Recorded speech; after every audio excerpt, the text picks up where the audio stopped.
Assalamualaikum warahmatullahi wabarakatuh.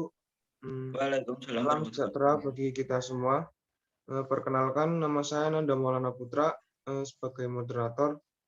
Di sini saya akan memaparkan tentang hasil diskusi kami tentang lembaga organisasi pendidikan. Sebelumnya,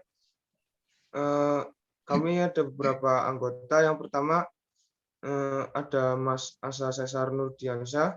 Yang kedua ada saya sendiri Nanda Maulana Putra, dan yang ketiga ada Mbak Nala Nurfiana Laili.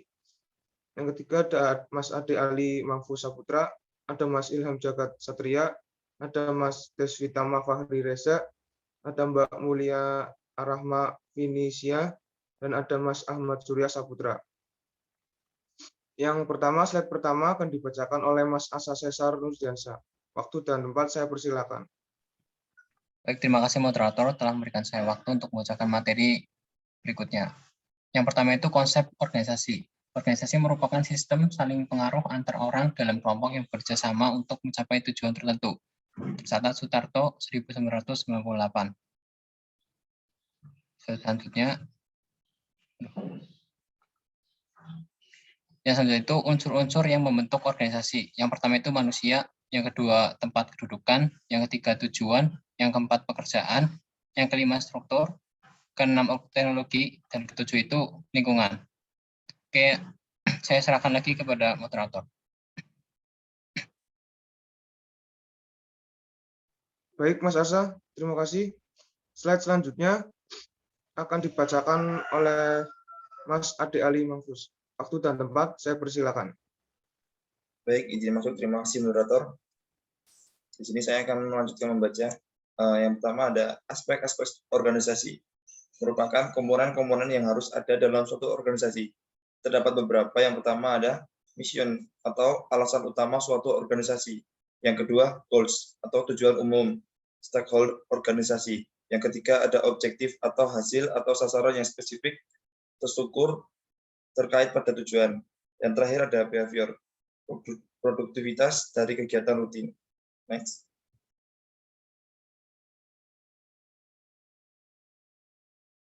Lalu ada jenis-jenis organisasi.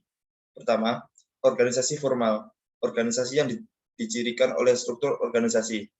Ada tiga. Yang pertama yaitu kedudukan, atau menggambarkan letak atau posisi setiap orang dalam organisasi tanpa kecuali, contoh kepala sekolah.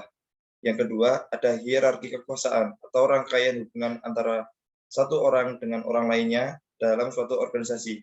Yang ketiga, ada kedudukan garis dan staf atau kedudukan yang diberi kekuasaan administratif umum dari atas ke bawah. Terima kasih, saya kembalikan ke moderator.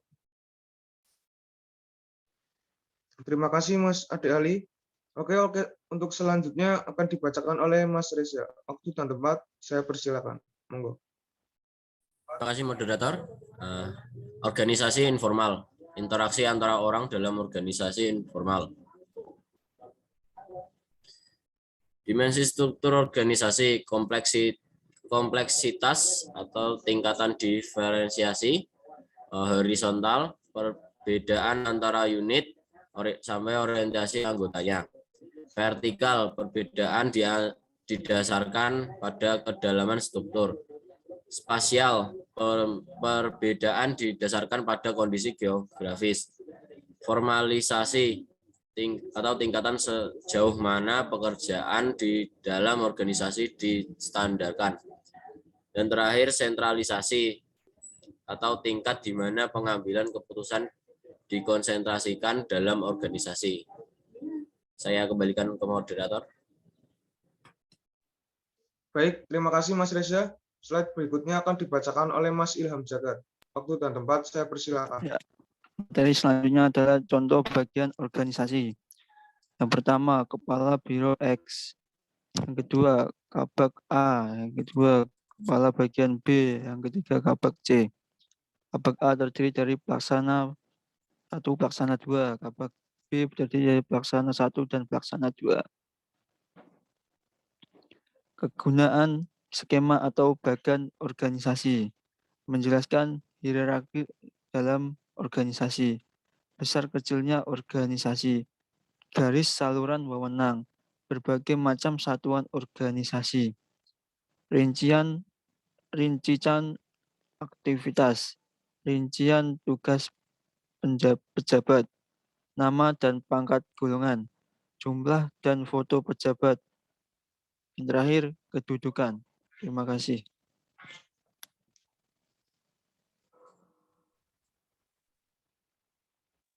Baik, untuk slide berikutnya akan dibacakan oleh Mas Surya. Waktu dan tempat saya persilakan. Baik, terima kasih. Materi berikutnya yaitu satuan-satuan dalam organisasi. Yang pertama ada satuan pimpinan, kemudian satuan haluan, kemudian satuan operasi, berikutnya satuan komersial, kemudian satuan pimpinan, kemudian satuan haluan, dan yang terakhir ada satuan operasi. Yang berikutnya ada desain organisasi. The Operating Core, pegawai melaksanakan pekerjaan dasar berdasarkan pada produk guru.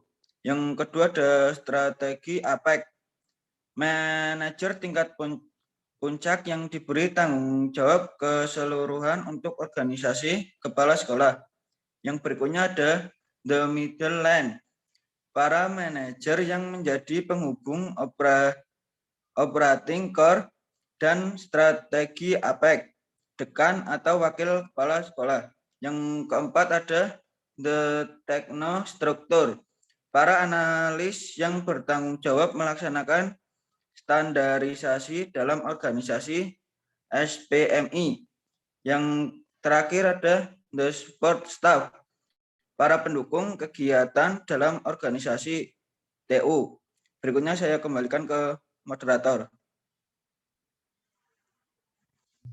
Baik, terima kasih Mas Surya. Untuk berikutnya, slide berikutnya akan dibacakan oleh Mbak Nala. Waktu dan tempat saya persilakan. Terima kasih waktu yang telah diberikan. Selanjutnya ada sekolah sebagai organisasi sosial. Yang pertama ada struktur, peran dan harapan birokrasi, posisi dan hierarki regulasi dan spesialisasi. Contoh, guru wajib memotivasi siswa untuk lebih kreatif. Kemudian yang kedua ada individu, di sini kognisi dan motivasi. Contoh, alasan seseorang menjadi guru.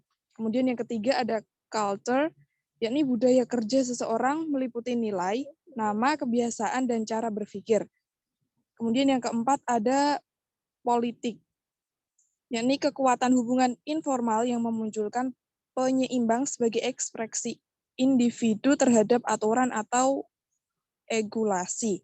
Dan yang kelima ada environment, yakni segala sesuatu yang berada di luar sekolah. Contohnya orang tua, komite sekolah. Dan yang keenam ada outcome, yakni hasil yang dicapai dari proses transformasi berbagai komponen input. Contohnya adalah lulusan. Selanjutnya ada feedback. Yang pertama internal feedback loops, yakni umpan balik internal yang muncul dan interaksi berbagai komponen. Contohnya budaya organisasi. Dan yang kedua ada internal feedback loops, yakni umpan balik eksternal yang muncul dari interaksi lingkungan internal sekolah dengan lingkungan internal sekolah. Contohnya adalah rapat komite. Terima kasih.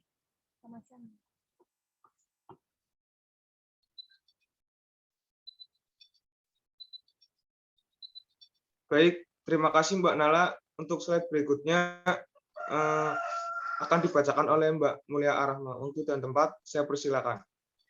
Baik, materi selanjutnya adalah sekolah sebagai organisasi pembelajaran. Cara-cara membuat sekolah sebagai organisasi pembelajaran yaitu dengan yang pertama, membuat struktur organisasi yang memadai, mengembangkan kerjasama yang bersifat terbuka, mengidentifikasi perubahan setiap individu, mencegah penyelewengan, memimpin dengan sistem transformasional, berkomunikasi terbuka dan berkelanjutan, berpartisipatif, dan yang terakhir mengembangkan kapasitas sekolah untuk lebih efektif.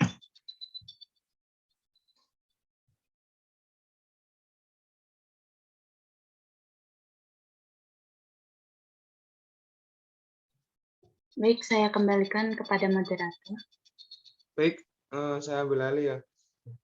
Mungkin cukup sekian dari kelompok kami. Mungkin kalau ada kesalahan mohon dimaafkan. Wal taufiq wal hidayah. Wassalamualaikum warahmatullahi wabarakatuh. Waalaikumsalam warahmatullahi wabarakatuh.